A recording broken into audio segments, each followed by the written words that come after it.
আমরা ইনশাআল্লাহ আল্লাহ যদি বাঁচায় রাখে এই 30 লক্ষ টাকা সংগ্রহ করে তবে বাড়ি ফিরবো, আল্লাহ যদি বাঁচায় রাখে।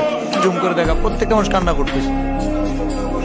আশা করি এই ভিডিওটা যাদের কাছে পৌঁছাবে তাদের বিবেককে একবার হলেও নাড়া দিবে। আপনাকে এটা চোখের জল।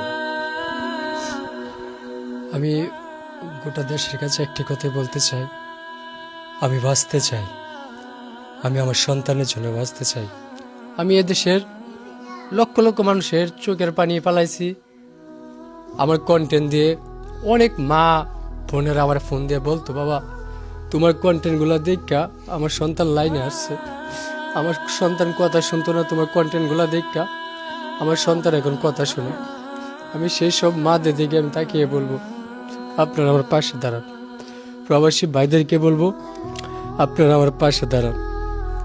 বিষয়টা আসলে বিল্লাল ভাই একটা কথা বলছে না, যদি এই ছেলে কোনোদিন বড় হইয়া বলে আমার বাবা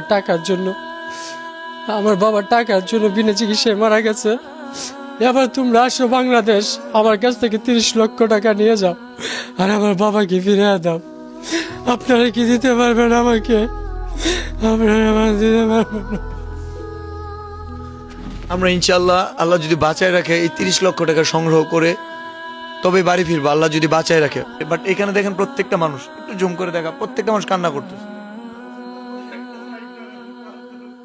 বাবু তোমার লাগে আমি কত চেষ্টা করছি, আমার ভাই তো বিল্লাল ভাই আমার লাগে, বিল্লাল ভাই লাগে আমি বাইকটা ধরে দিয়ে বিল্লাল ধরে মেয়ে থাকবে, বিল্লাল ভাই ধরে মেয়ে থাকবে না, এই আমার বাইকটা তোর চিকিৎসা দিয়ে পাবো। আমার বাইকটা দিদি যার বাইক নিয়ে মেয়ে থাকতে ইনশাআল্লাহ আল্লাহ বাঁচায় রাখলে আমাদের অনেক মানুষ ভালোবাসার মানুষ আছে। আল্লাহ গো বিল্লাল ভাই আমরা মানুষ বিশ্বের মানুষ ইনশাআল্লাহ আমরা সবাই মিলে এই ফান্ড কালেক্টটা করে ছাড়বো ইনশাআল্লাহ।